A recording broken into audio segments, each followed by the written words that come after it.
America and other free and open societies face crucial challenges and opportunities abroad that affect security and prosperity at home. This is a series of conversations with guests who bring deep understanding of today's battlegrounds and creative ideas about how to compete, overcome challenges, capitalize on opportunities, and secure a better future. I am H.R. McMaster. This is Battlegrounds.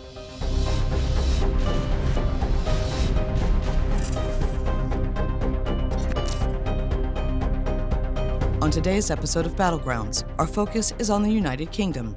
Our guest is the Right Honourable Boris Johnson, who served as Prime Minister of the United Kingdom from 2019 to 2022. Johnson first entered Parliament in 2001, representing Henley for the Conservative Party. He quickly rose to become Vice Chairman of the Conservative Party in 2003. In 2008, he was elected Mayor of London, a position he held for 2 terms, overseeing significant urban development and leading the city through the 2012 Olympics. Johnson returned to national politics in 2015 and served as Foreign Secretary from 2016 to 2018. In 2019, he became the leader of the Conservative Party and assumed the role of Prime Minister. Under his leadership, Britain formally left the European Union, fulfilling the referendum mandate of 2016. In 2022, he stepped down as Prime Minister, and in 2023 resigned from Parliament. Johnson published his memoir, Unleashed, in 2024. The United Kingdom, a constitutional monarchy and parliamentary democracy, comprises England, Scotland, Wales, and Northern Ireland. The UK joined the European Union in 1973, but in 2016, British citizens voted in a referendum to leave the EU. The decision, known as Brexit, led to complex negotiations and political debates that culminated in the UK's formal departure from the EU on January 31, 2020. Brexit has reshaped the UK's economic landscape, trade relationships, and regulatory frameworks, prompting discussions about sovereignty, national identity, and the country's future. The UK's relationship with the United States is often referred to as the special relationship. The partnership encompasses deep economic, military, and cultural ties and has been instrumental in addressing global challenges. During Johnson's tenure as Prime Minister, his rapport with President Trump was marked by a shared commitment to securing a comprehensive trade deal post-Brexit.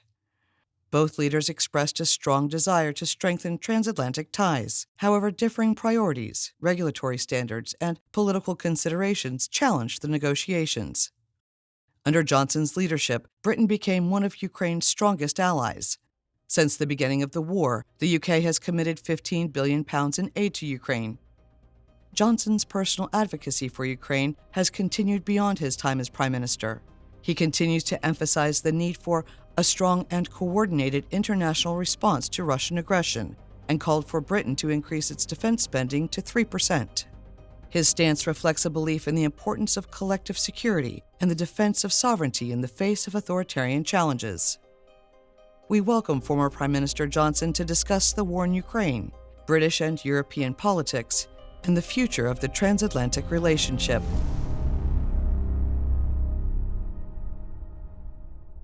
Prime Minister Boris Johnson, hey, it is great to see you again. Thank you so much for joining us in Battlegrounds here. It's a great honor. Thank you very much for having me on your show. And I have happy memories of the work we did together. And, we're continuing. Well, I do too. And what I'd like to do is just jump right in to the issue of the day, which is Ukraine, the future of Ukraine, the difficulty that Ukraine's in. And you've been a really strong voice about the importance of Ukraine and a strong actor as Prime Minister in leading a lot of the support for Ukraine once Russia renewed its assault against that country in a massive way in February of 2022. So can you maybe share with our viewers your assessment of the situation and what is at stake in Ukraine, why we should care deeply about the outcome of that war? The Ukrainians have been fighting freedom and democracy in their own country, which is of paramount importance. They've got a right to live in freedom and peace. Everybody recognized their borders in 1991. They're a sovereign, independent European country. They've been brutally invaded. They have a right to protect themselves. That's the most important point. But of course, they're also fighting for freedom and democracy everywhere, because if Ukraine goes down, then the consequences, I think, are very bad for uh, the West, for freedom around the world. And the lesson of the last 20, 30 years is really that we're good when we're strong. And the West, the US, the UK, Europeans, uh, uh, G7 countries, when we're strong, when we're united, we're formidable. Uh, but when we decide that we can vacate the space and we haven't got the energy to fight back or to intervene, even if we make terrible mistakes, sometimes in those interventions, if we pull back, we're apathetic. Disaster follows, and that's, I'm afraid, what is happening now in Ukraine. And the key thing to remember about that's to say that we're not being dynamic enough in defending and supporting Ukraine. And the key thing I think people need to remember is that Putin is not winning this thing. I just think the biggest single superstition of brilliant American minds, uh, in the Republican Party across the country, is that Putin is somehow invincible. He's got this sort of naked torso machismo and psychotic aggression, which is going to propel him to inevitable victory in Ukraine. It's not true, and it hasn't happened. It hasn't happened because he's stuffing it up. And if you look at and he doesn't have the troops. It's plain he's trying to recruit people from gyms. He doesn't have the tactical ability. I think he's now really suffering from Ukrainian drone technology. But most important of all, he can't win because the Ukrainians are fighting for their country. And the poor Russian conscripts, the Bashi bazooks from wherever they're recruited, North Korea or whatever, they're not fighting for their own country. They're fighting on a terrible self-destructive mission to try to subdue another country. And the great lesson of history is that in wars of independence like this, the country that wants its freedom, the lovers of their own liberty, will succeed. And the Ukrainians are succeeding. I mean, it's astonishing what they've achieved. They've even started making ground again in the Belgorod region. The amazing thing. The Russians still haven't taken Pokrovsk. How long is it since you and I have been talking about the risk of losing the key town of Pokrovsk? It still hasn't happened. The Ukrainians are amazingly tough. And, I just think that's the single most important point to get in the minds of an American audience or people watching. Putin is failing, and he is going to fail. And we have an incredibly strong hand. If only, as the West, if only we had the guts to play it. And the tragedy at the moment is that today, you in the so-called peace negotiations, you've got a situation in which all the pressure, as everybody has been saying, has been put on Ukraine to make concessions. And boy, have they made concessions, out of the box. They're the ones to agree an unconditional ceasefire. Putin doesn't, so then they go back and they put more pressure on Ukraine. Ukraine is now being asked to agree the loss of Crimea de jure, not just de facto, but de jure. Against international law. Ukraine is being asked to allow Russia to determine its long-term future. Russia's being given a veto over Ukraine's right to join NATO. How can you be a free sovereign country if another country can veto which clubs you join? That's not freedom. That's not sovereignty. That's Putin is being offered the immediate lifting of sanctions in spite of everything he's done.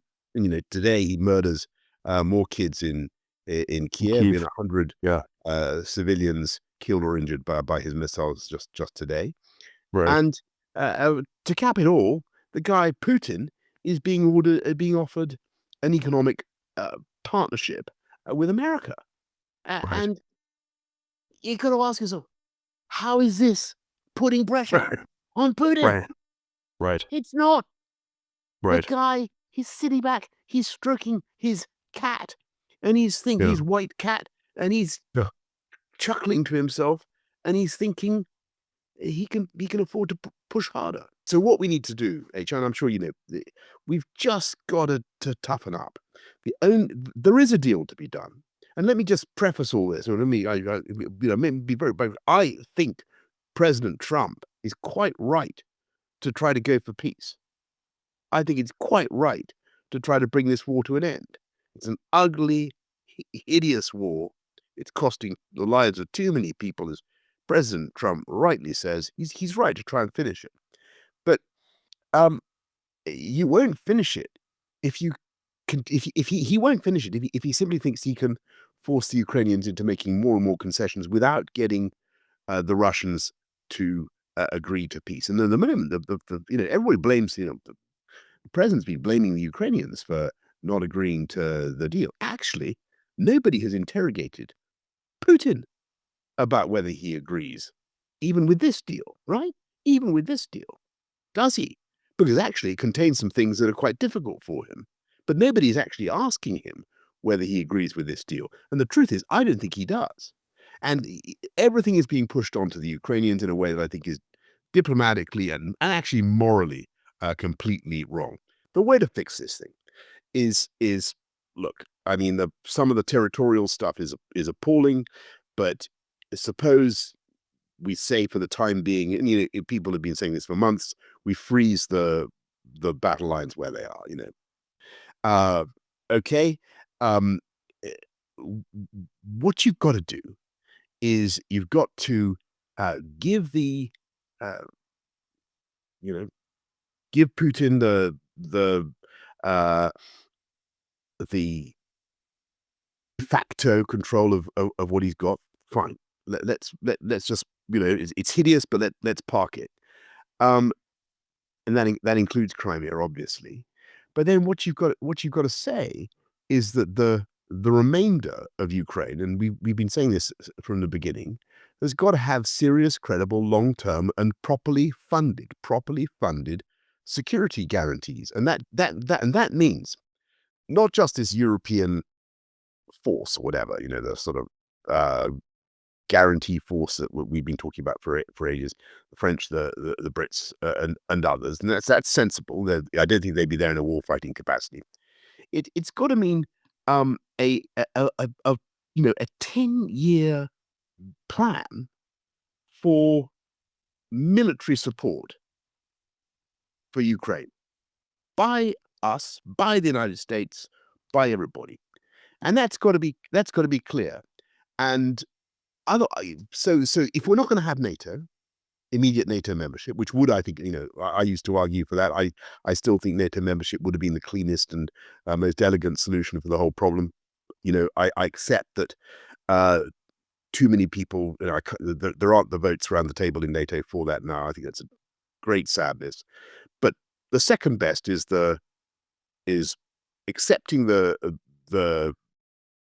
ceasefire now, but then fortifying the remainder of Ukraine so that it is such a steel-quilled porcupine as to be totally indigestible to future attack by Putin. Because the problem with the deal, HR, the problem with the deal that's currently being offered is that it gives Putin all these things. It gives Putin, like I say, veto on NATO membership. It gives Putin the lifting of sanctions. It gives Putin a sovereignty over Crimea. It gives Putin a long-term deal with the US. It does not give Ukraine the security guarantees they need, and that is the fatal flaw. If I was Zelensky, how could any Ukrainian leader defend that outcome to his people? They've got to have security. And they've been down this road before, right? The Budapest Agreement in 1994, the Minsk Agreement in 2015. As you know, Putin doesn't adhere to any of these agreements, and so it's only hard power. I'm thinking of kind of the Finland model, and after World War I, the United States extended loans to Finland to help Finland organize its own defense against the Soviet Union, which it did, and paid those loans back in full. Prime Minister, I'd like to ask you to address some of these misunderstandings that I think many Americans and others have of, where the money is spent, right? The money that has been provided to support the arms to Ukraine, It actually, goes that into the money U.S. economy. is It spent in goes the into U.S. the economy of the United States of America. It is driving jobs in the Yeah. Midwest. It's driving jobs across Yeah. the whole of the country, Yeah. and it's a great thing. I mean, that's so it should. Right. America is not losing out from this and won't lose out from this for a long time. And your point about Finland is completely right. You might have used the British example. Yeah. In 1940, With Lend-Lease. we Yeah. were in a bit of a hole. Right. And for 2 years, we tried to persuade. It's a very similar situation. We tried to persuade the United States to come to the aid of democracy in Europe, and it was very difficult, obviously, for the U.S. at that stage. There was a great deal of isolationism, a great deal of anti-war sentiment, quite rightly, quite understandably, I should say. And we had Lend-Lease, and under Lend-Lease, the United States was very generous and gave us loans, but we were paying them back. We paid back Lend-Lease right the way. The last Lend-Lease check was paid under the government of back to you guys by us, by UK taxpayers. Was paid in 2006 under the government of Tony Blair, when Ed Balls was Chief Secretary of the Treasury. So, like Finland, to your point, we paid back, and I've no doubt that the Ukrainians would pay back. But I think there's one important point that we need to consider, which is I'd love your views on this, really, and it's the strange reluctance. You see, one of the reasons I liked, the idea of I got to be honest with you, there are many aspects of Donald Trump that I find much more attractive than a lot of Right. other people. I like his decisiveness, and I thought, this is a guy who really could bring this thing to an end, and he's willing to. I bet he'll be willing to use America's real power. So the thing I don't understand is why he's allowing Putin to kind of push America around like this. Because I think Prime Minister, the yeah. president has got Yeah. such high cards. Right. He's got such high cards. He could change this thing in a flash. If he went along, for instance, there's the 300 billion, which is serious cash of Mhm. frozen assets that Absolutely. that And I Putin think that should be used for reconstruction of Ukraine. Right? Correct. I mean, I think if America really pushed for that, the Europeans would have no choice but to agree. But more importantly, there's the sanctions package, or the secondary sanctions package, that's now Yes. being proposed by Lindsey Graham. We've got 57 signatures in the Senate, and that's something that could be devastating for Putin. Devastating. And it's a way for the U.S. and Europe to work together. As you know, Russia's still exporting a heck of a lot of natural gas to Europe, as well as critical minerals and so forth. So I think, sorry, Tom, with your brilliant, I really appeal to you. I'm still an optimist, by the way. I still think that Right. that President. No, I think we could back into a pretty good policy here. Yes, Yes. And almost that thanks to Vladimir Putin, right, Prime Minister? Yes, Because he's not going to change. What's a maniac? I mean, who does something like what he did this morning? Yeah. That was disgusting. Everything he does is disgusting. But it was appalling, and I just think that there could come a And what moment. you're referring to, just so our viewers know, because this will air a little bit later, is I'm the massive talking about the massive killing of- I'm talking attacks about on Kyiv lots that of was attacks. directly designed to kill as many civilians as possible. Yeah, Right. I mean, it's just barbaric. Yeah. And once again, he killed kids. 10 so far, 10 innocent civilians dead, but maybe 90 or so injured. I mean, this is a free innocent. The Ukrainians were doing nothing. The other thing I think American audiences somehow miss or don't get, they listen to this absolute horseshit, excuse my language, about the war having been provoked by Right. Ukraine or NATO. Yeah. Well, Absolutely. You were there. You were there. Was Yeah. let me ask, was there a snowball's chance in hell of Ukraine joining NATO before February 2022? Not at all. No, Not no, at all. no, It no was way. just not on the agenda. No, this is Uh, this whole idea.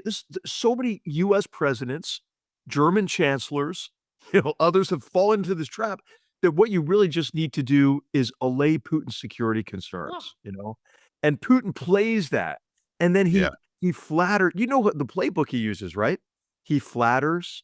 He Yeah, yeah. tries to create a sense of mutual aggrievement.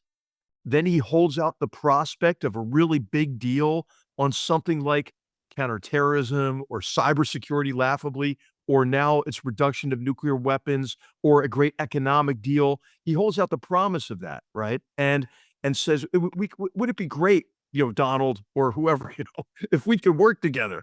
And the guy's the best liar in the world. And he has these goals that go far beyond anything in reaction to us. Could you maybe relate your experience working with him? And then just for our viewers, what do you think drives him? What is, can Putin really be, can he be conciliated with concessions? No, Putin is driven so that he started the war in Ukraine. He invaded Ukraine to get not because there was any actual threat from Ukraine, not because the West was going to station missiles in Ukraine, which is complete nonsense. Nobody was even considered the idea. Um, n- Not because Ukraine was going to join NATO, which it wasn't. Not in a month of Sundays. He did it. He invaded because he'd been in power for 20 years, and he, was running out of shots to play in his domestic agenda. The economy wasn't good. He's basically running a hydrocarbon fueled kleptocracy. Uh, it's and he didn't have much of a story to tell, and he thought that an invasion of Ukraine would be a galvanizing nationalistic experiment that would bring the country together behind him. And actually, to a certain extent, it has, and it's achieved that objective. But it was nothing to do um, uh, with real strategic anxiety about Ukraine. It's all about. So you ask what drives him? It's all about fear for his own position. He knows the way these things go. He's been around a long time. It's one thing to hang on to power for a long time. How you actually eventually relinquish power will be very difficult for him.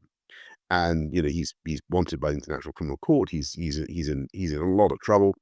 Um, he has to keep moving to survive, right? He's a shark, and um, I think that's really what's driving him.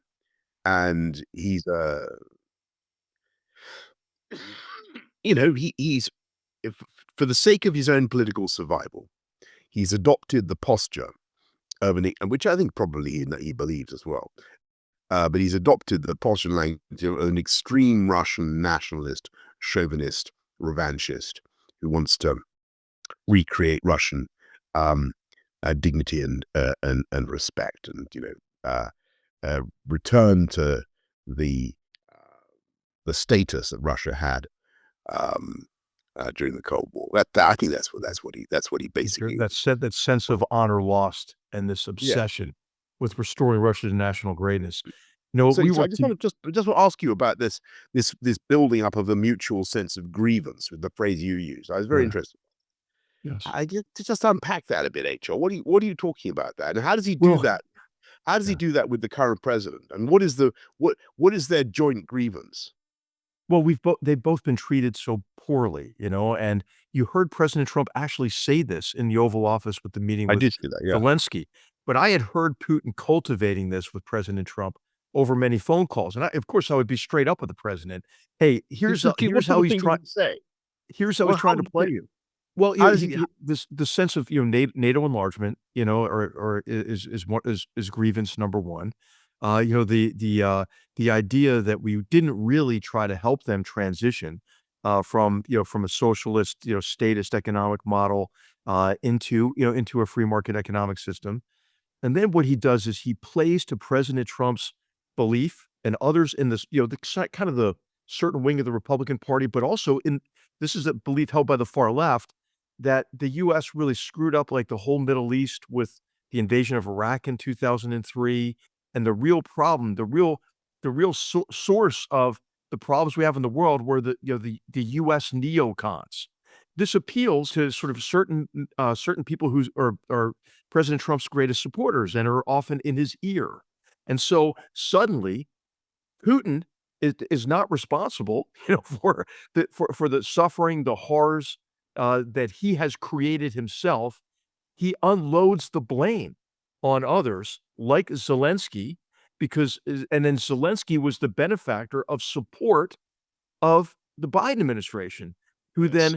then Putin also pillories and says, "Now, Donald, look how Biden screwed things up." So he offloads responsibility to U.S. so-called neocons and Yes. to the Biden administration, and creates this sense of amity between among the mutually aggrieved parties.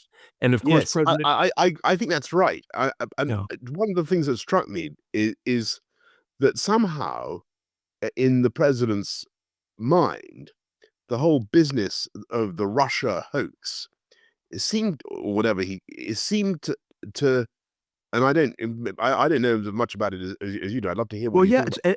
and so But but it's a joint yeah, thing that yes, they both listening to the president, they yes, both went through this terrible thing together. I mean, I don't know absolutely. what was this terrible thing that they Well, both the endured? the terrible thing was the unfounded allegations of Russian collusion, right? The Mueller investigation that was based on, the Steele dossier, a ridiculous, fantastical report that was paid for by the Hillary Clinton campaign, right? So this cloud follows Trump into office.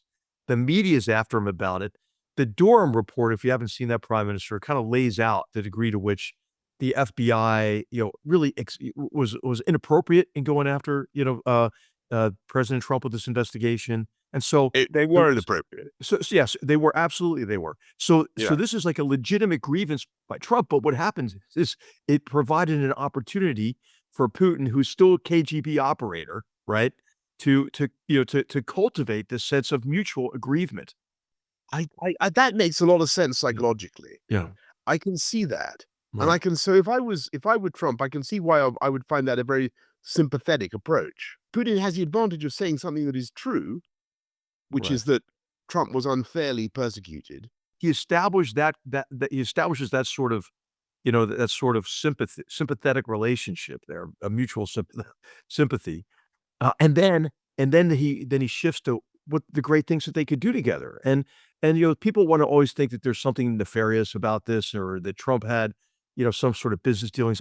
All that's nonsense. I What agree. I think that's rubbish. That's rubbish. President Trump, what really wants to do is get some big things done. Of course, he would like to get credit for those things. He likes Yeah, that. well, that I support. That But I that's approve okay. of. He wants nuclear arms reduction. He wants so Putin holds all that out, all the great things that can be done together, right? We can Yeah, grow our yeah. Well, look, I economies mean, together. if you're the president of the United States and you got 4 years on the clock, and you want to do that. I mean, honestly, this is a terrible. I mean, I sympathize with Trump on wanting to try to change the world for the he wants a reset with Russia and all that. Everybody wants that.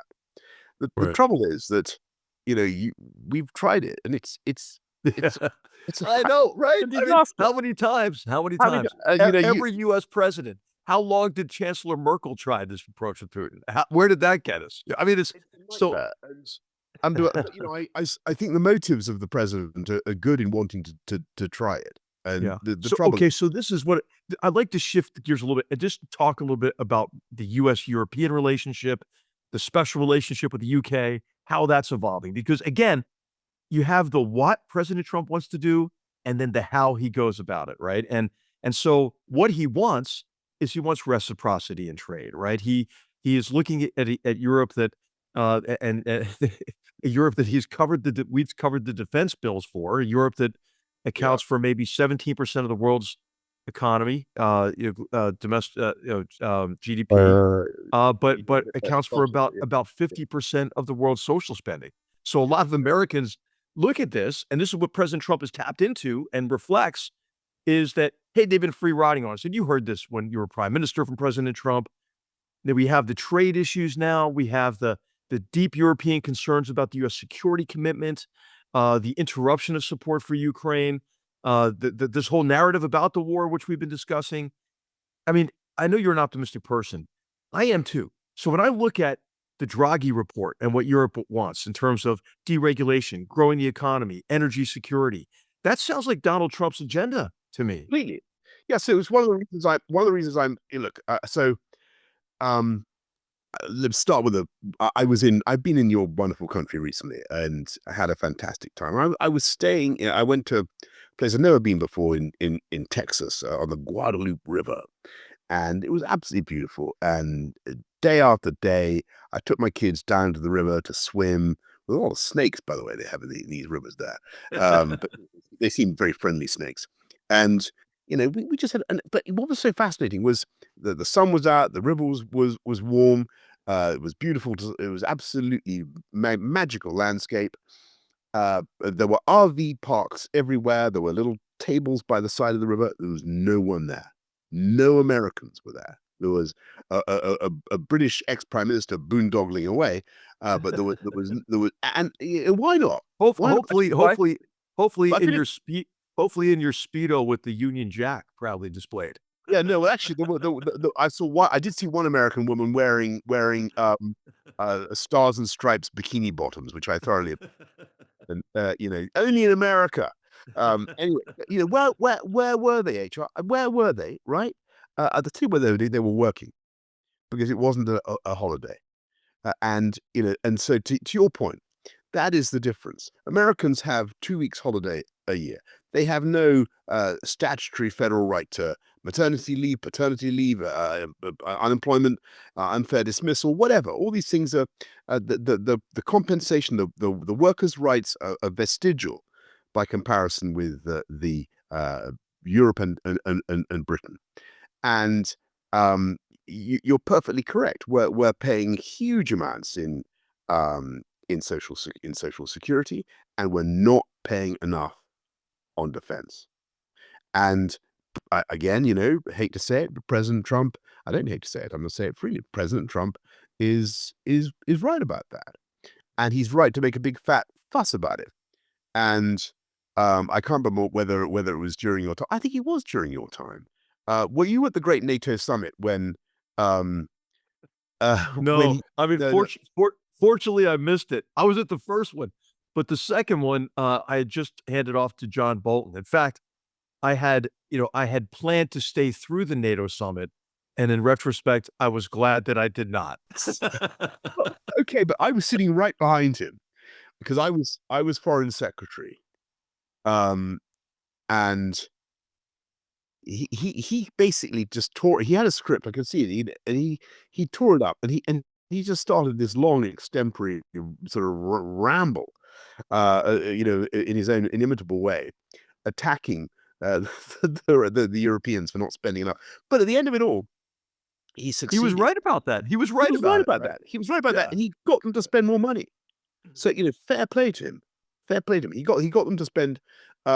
He got them to spend a lot more. And even in the UK, we're spending. We made a big announcement when I was prime minister, but we're continuing to do it. And that is completely the right thing, because at the moment, back to my scene in Texas, at the moment you've got Americans working very, very hard for their dollars, tax dollars, which are being used to keep Europe whole and free, and $100 billion dollars a year for the cost of the US bases and troops, to say nothing of the cost of the overall umbrella of deterrence.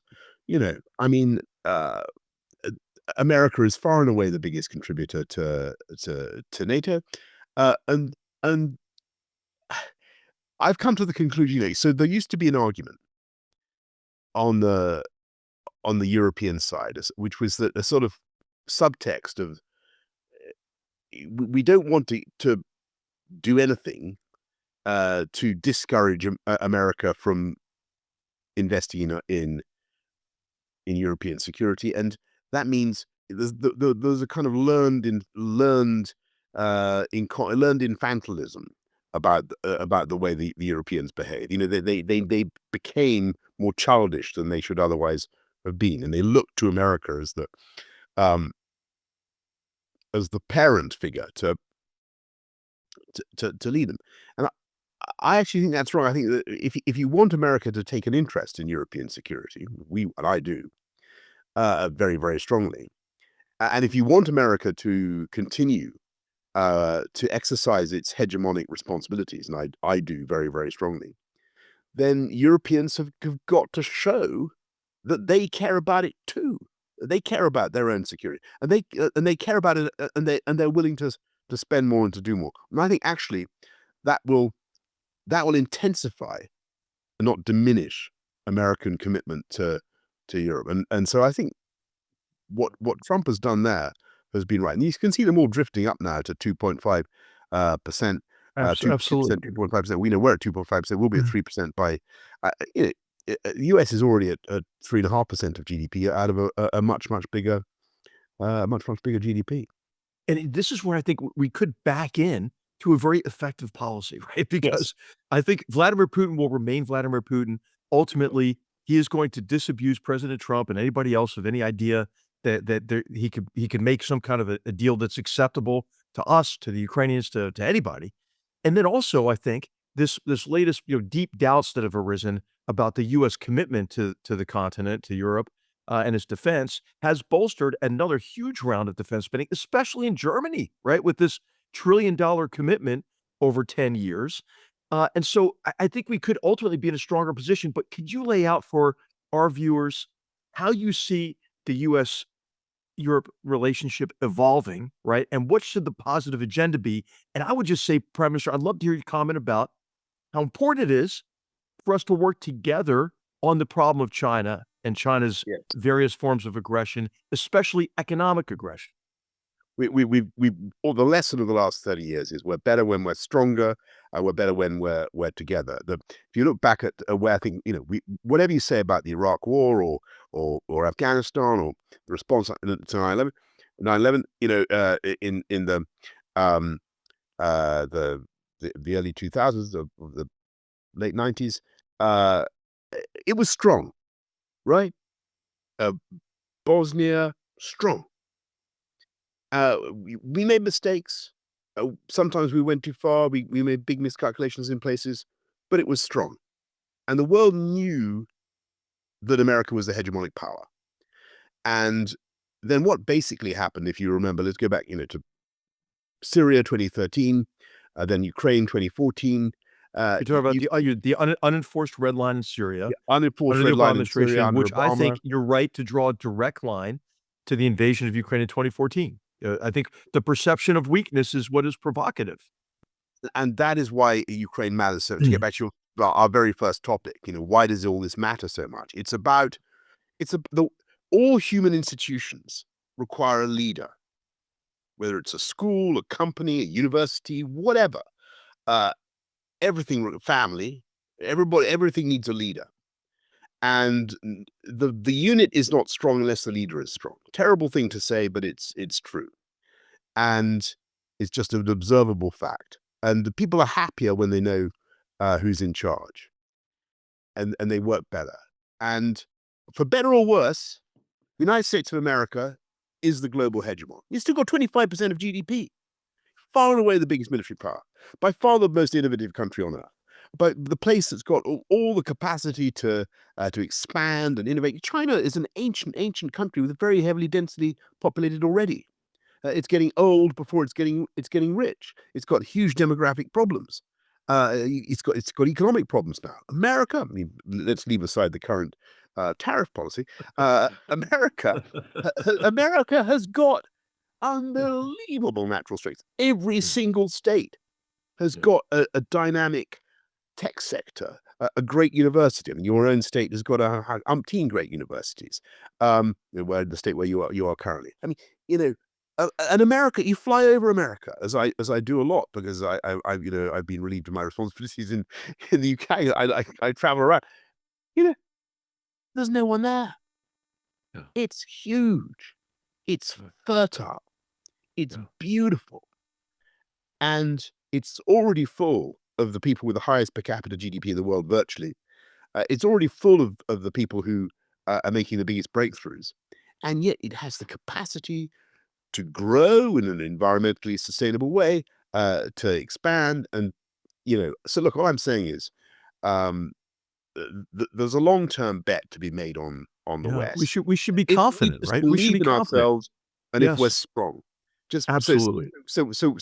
what needs to your point, Europe and Mhm. America, EU, Britain plus Britain, and Britain should be the bridge. So what needs to happen now? The way out of this tariff mess, I think. Well, the first thing to say is that, as so often with Donald Trump, he has a very good point. Like on NATO Right. spending, Yeah. he's addressing an issue. He's breaking a lot of China, but he's has a point. He's Or getting or he's not or getting on done. or on Greenland, right? Arctic security is important, right? Completely. Yeah, Arctic security is important. yeah. I mean, what Or you or the say, or can or Panama Canal, yeah, right? But I think what you're completely about to right. say is then what he does sometimes impedes his own agenda, right? I Yes, I mean mean, often you've got to say that the way he approaches it doesn't seem to be, but look, he has his own style, right? And Yeah. whatever you say about the Greenland issue, it's now on the global agenda. Right.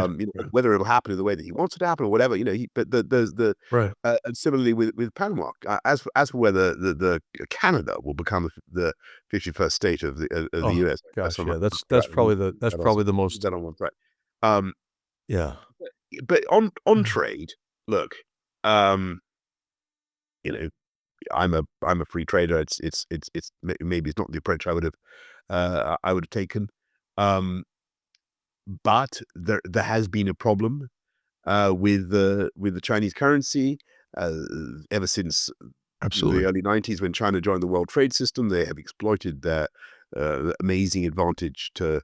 I'm not saying that everything's being dumped, but a lot of stuff come at Oh, yeah, the overcapacity, the overproduction, the dumping, the transshipment a lot of this to being drive dumped. us well, in the UK, I mean, in the UK just recently, right, then the parliament just took control of a Chinese-owned steel company, which China Yeah, was which was deliberately strangling. and I was in and the power that this gives China is incredible.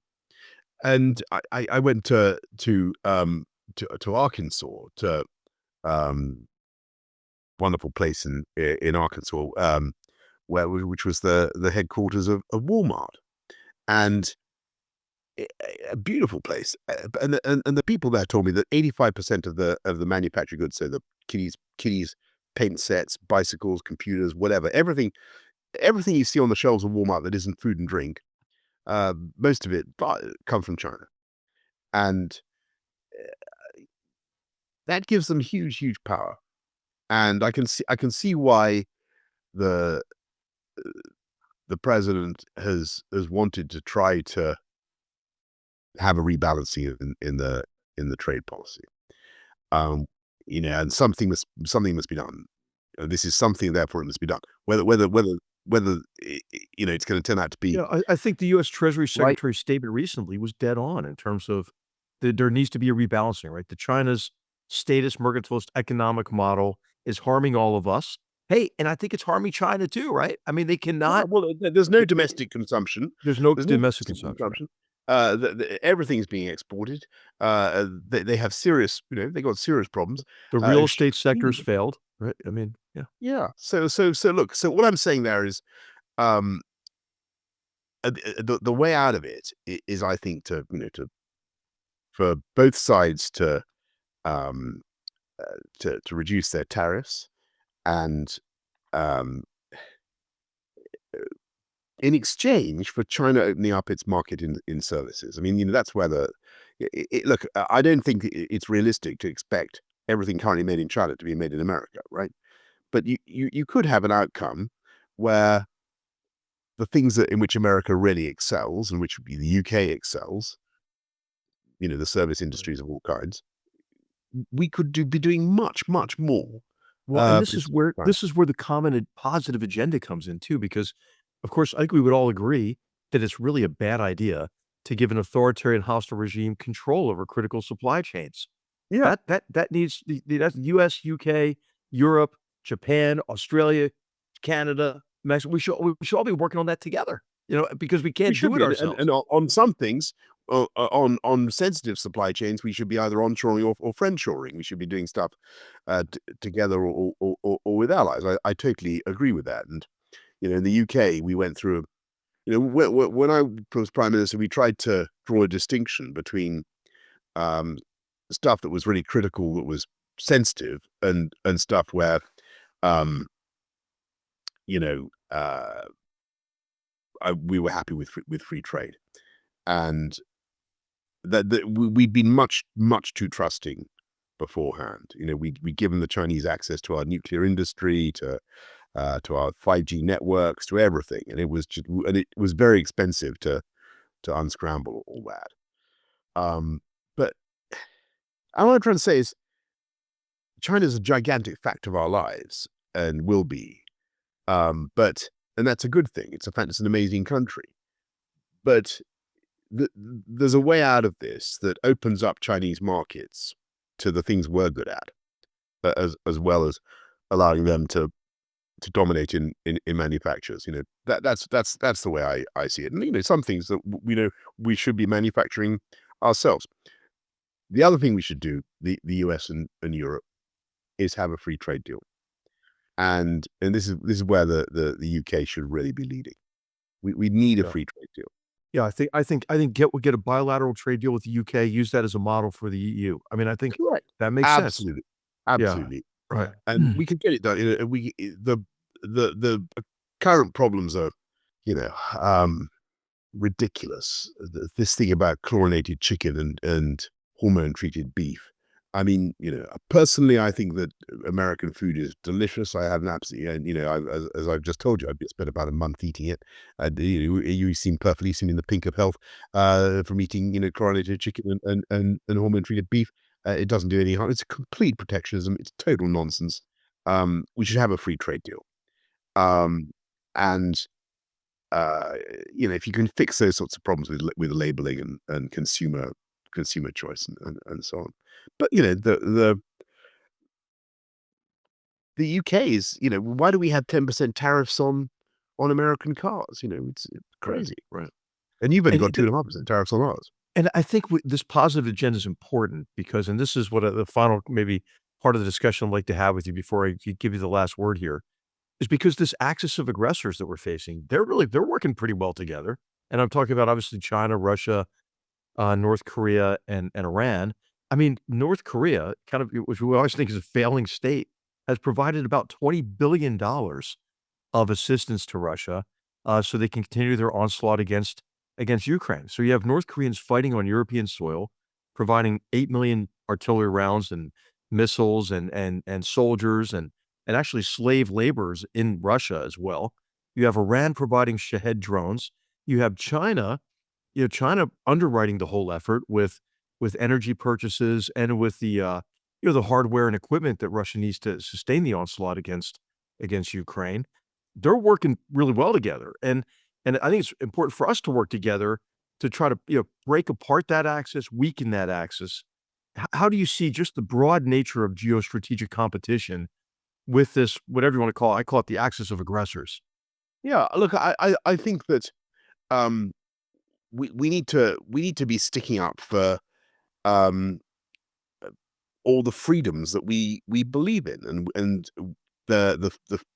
together we should be doing this. And um, we've talked about political freedom, and that's the big fight, right? The fight for Kiev is about the ability of the Ukrainians to decide who runs their country, and that's why we're backing them.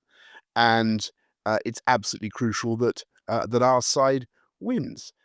Then there's the economic freedom that we've talked about, and I think that the costs the regulations that we've got in Europe, the model that we have in Europe. I think the Draghi report was completely right about that. It was about the EU. It wasn't about the UK, but we have many of the same problems. And I think there's a connection between the cost of our um, the low growth, high tax, high welfare, high regulation model we have, and our inability to defend ourselves.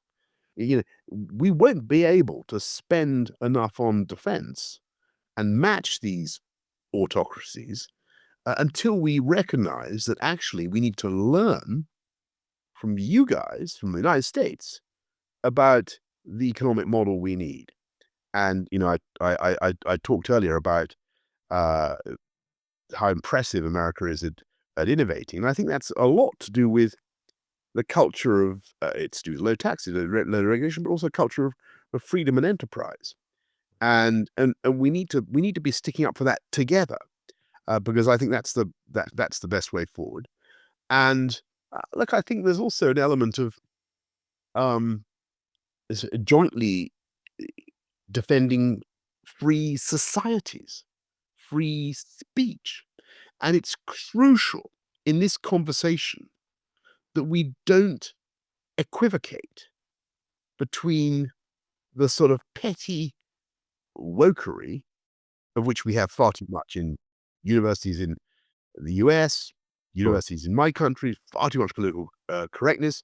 We must not equivocate between that failure, which is a failure, and the horrendous oppressions of freedom of association, freedom of expression that you have in China, Russia, or wherever. I mean, Okay, this is a really important so it's point. really, really important. Really important point. Absolutely. Because we Yeah. so Mm.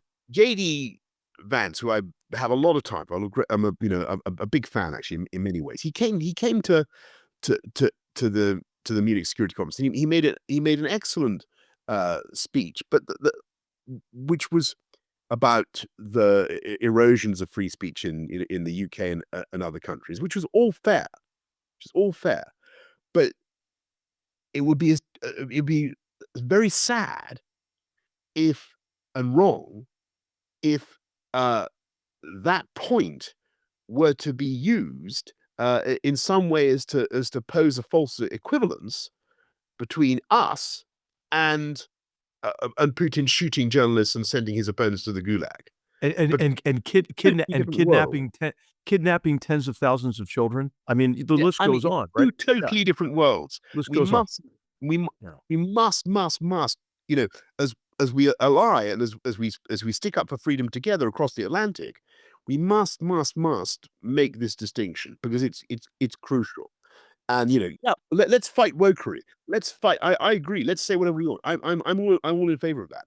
But let's not make a false equivalence between our societies and China, where in China they have more face recognition cameras than anywhere else in the world. Your tweet, your not just your tweets, but your communications by social media with each other Right. are monitored by the algorithm Yes. so as to prevent you from saying things that the regime doesn't actually. I mean, isn't that unbelievable?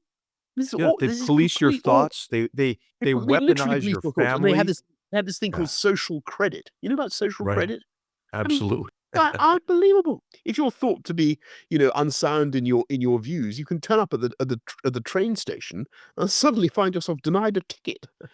I mean, it's unbelievable. And that- your social circle gets punished, and so they weaponize your own social network, your own family against you. Yeah. They turn your Okay, family okay. against you. So what I'm saying is, Mm. let's stick up for freedom together. Yeah. But let's not have. And sure, I think we have a moat in our own eyes, in the sense that we are, we're too woke, we're too politically correct. We are, we have a lot of crazy stuff, and JD was right about that. But there is a beam in the eye of the other people, right? I mean, if you get my Right, biblical right. Well, see, this reference, this right? opens the door. Yeah, right. This opens the door for Putin to foster this moral equivalence. The only Correct. thing, the worst thing in this in the vice president's speech, in my view, right, which you're right, he made a lot of valid points, was when he said, "Hey, Russia's not the problem," because what Putin has done is he's used this sentiment right? This sentiment against various reified philosophies and postmodernist theories, which is all appropriate, to portray himself as the shirtless man on horseback, Yeah. protecting Western civilization, And or it's whereas on the contrary, he's destroying everything. He's trying to destroy everything that's valuable. absolutely. He's a kleptocrat who has destroyed his society's attempts at democracy. He's stolen from massively. He's stolen his personal wealth is disgusting. Um, he's a cold-blooded killer of his opponents who rules by fear and who invades other countries on a whim to protect his domestic political position. You know, and what really beats me is, but that's why I'm so interested in your what you had to say about his techniques, his psychological manipulation, because I think there are many people in the US who simply have no idea about the reality of Putin and who genuinely think he's a hot dang stand up Christian guy who's sticking up for family values in the face Well, of remember he told Western he lectures. told he told the president's envoy, Mr. Witkoff, that he went to church to pray for Donald Trump when Donald Trump was, was attacked by the gunman on the campaign trail, and this is not new. Remember, he dangled the crucifix out of his shirt for President George W. Bush, right? Who then Yes. asked him about it, and he said it was his grandmother's and her house burnt down, and he wore all lies. This is all lies, right? And we know it's Yeah, all yeah, yeah.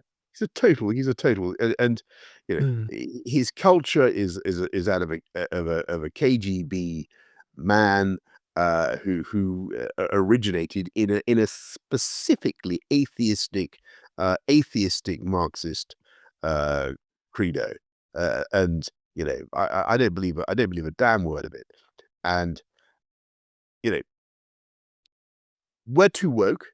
We have issues. Some of the stuff on gender and so forth has all got out of control. But that's we should not let that blind us to the Right. huge difference between free societies, which is what we have, and the control and oppression that Yeah. the autocracies. And I still think that our model is better and is gonna prevail. If you look at the United States. I was at the inauguration, and it was a really splendid thing. Totally sort of really moving actually for a Brit, Yeah, because that all the that hymns. Capitol Rotunda is a pretty moving place to be, It isn't was it? really was. Yeah. But I was at the church service before then Oh, right. in St. John's, in Lafayette Square, Mhm. and it was very moving. It was exact. I went to school all over the place, but spent quite a long time in the English system, and I all the think hymns with my colleague Neil Ferguson for part of the time, I think also at university, absolutely, at yeah, university. yeah, yeah. You betcha, I remember him well. Um, but but um, the hymns were the same. The liturgy was the same. I mean, for some reason um, you sing "My country, 'tis of thee" to the wrong. You got the wrong words. Actually, it's in fact God save the king. I think you'll find is the correct. That's Uh, right, that's right. Well, we colonials came up with for that some during the reason you stopped revolution singing that. Yeah. 250 years ago. But it was very, very moving, to be there. And, actually the church itself was built by the same guy who built my little school in Sussex, a guy called, which now closed down, I'm sad to say, for the usual reasons. Called No, a guy we called have this amity, between us that is unparalleled, and it's a basis for the special relationship. Do you know the book by David Hackett Fisher, called Albion's Seed? It's a No, I don't. fantastic book. No, no, no, no, what Fantastic is book. true? I know I'm gonna exactly, send yeah, it to you. I'm gonna send yeah. it to you. And I it's about how the different colonies developed a different culture and architectural style, and based on the immigrants who came from different parts of Britain. And it's a fantastic book. fantastic. I'd love to see that. Yeah, yeah, yeah. That sounds very interesting. Yeah, yeah. Anyway, look, I mean, anyway, in his church, I was sitting next to Jeff Bezos. No, actually, I was sitting next to Mrs. Jeff Bezos, who was looking like $1 million, or rather $247 million, I should say. And then down the line was uh, Mark Zuckerberg and Tim Cook and The Magnificent Seven. The Magnificent Elon was Seven. there. Yeah. Elon was, and I was lowering the average wealth of the cube by quite a long way. But I thought there's no other country in the world that could produce those kinds of. Yeah, this Because kind of each of the- unbridled entrepreneurship is how I It would is. describe They it. they didn't get their money from stealing from. They're not kept. They weren't given some huge part of the state to farm its revenues like the oligarchs in Russia. They didn't. They weren't princelings in some oil rich kingdom. They were people who, each of them, people who had ideas and tried again and often failed to sell their ideas to the public for a better way of talking to each other, a better way of shopping, a better way of moving around, whatever. And they were brilliant people.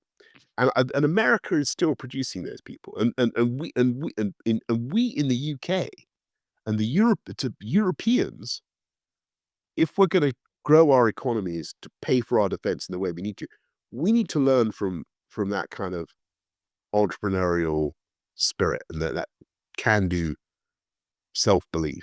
That's what we need. Well, hey, Prime Minister Johnson, I can't think of a better note to end on, but I want to give you one more last word because your book Unleashed is out, and Unleashed, of course, we forgot to plug Unleashed. How the hell can we? we're plugging it now. But you know what? When I saw the title, I was like, well, of course he's unleashed. I mean, you're unleashable, I think, anyway. And so, but I was happy to read in particular the part on the Skripal poisoning and how we worked together. After that horrific Yes, incident. you were fantastic, and you were absolutely fantastic, and I really am grateful because it was one of those many occasions when America, having exhausted all available alternatives, does the right thing, and no one thought that you guys would expel as many Russian spies as you did, and you were fantastic, and it sent a real shockwave around the world. And in the end, because so what happened was the Putin organized the poisoning of a defector in Salisbury and his daughter, and he failed, but he did kill a totally innocent member of the British public called Dawn Sturgis, a poor woman who picked up the bottle of Novichok poison, the Nina Ricci perfume bottle, died. It was absolutely terrible business. And because Novichok's totally lethal stuff. Yeah, could have killed thousands of people. It could have killed thousands of people. It was absolutely insane thing to do, and a sort of mark of his sort of callousness and sheer, brutality. Anyway, we needed to organize a global response to this. I was foreign secretary at the time, and we got some immediate support from the Poles, the Balts. I mean, it was a bit like Ukraine, actually. The really strong anti-Russian feeling, but we really needed America to come through, and you did, and we were bowled over because in the end, I think we got from 28 countries, we got 153 Russian spies expelled, and I think it seriously degraded their network. And President Trump determined that it was obviously in our interest to do this, to ensure that the use of these kind of chemical weapons that didn't become normalized. That's it. I'm glad you brought this point up because it's another example of the president having exhausted the available alternatives, doing the right thing. Yeah. Just like he gave probably under you, just like he gave the Ukrainians the javelins, the shoulder-launched anti-tank weapons, which was so important to them. I mean, it was Donald J. Trump who did that. It was Donald Trump who expelled 60 diplomats after Skripal. And so that's why, to get back to the state we're in today, I kind of still think he's the guy who really could do what's necessary and save a free, sovereign, democratic Ukraine. I still think he can do it. Well, and you've laid out the argument to convince him, and I think it's a compelling argument. And I can't It's an thank you enough, open Prime goal. Minister, for HR, it's an open goal for him. absolutely, absolutely. So what I'd like to do is just ask you one last question. Anything else you Unleashed. have for our audience? What else would you like to tell our audience, either about the story in your book, or what message do you have for our audience about the world? I think what you've done is, I mean, when I Listen, look back at our all I would conversation, say, I just want to I just want to repeat the key point. The key point is that America is, in my opinion, the hegemonic power in the world still, and that's, in my view, that's a good thing. And I think that Americans should not be embarrassed about that, but accept the responsibilities and also recognize that this position is, in my view, likely to endure for a very long time.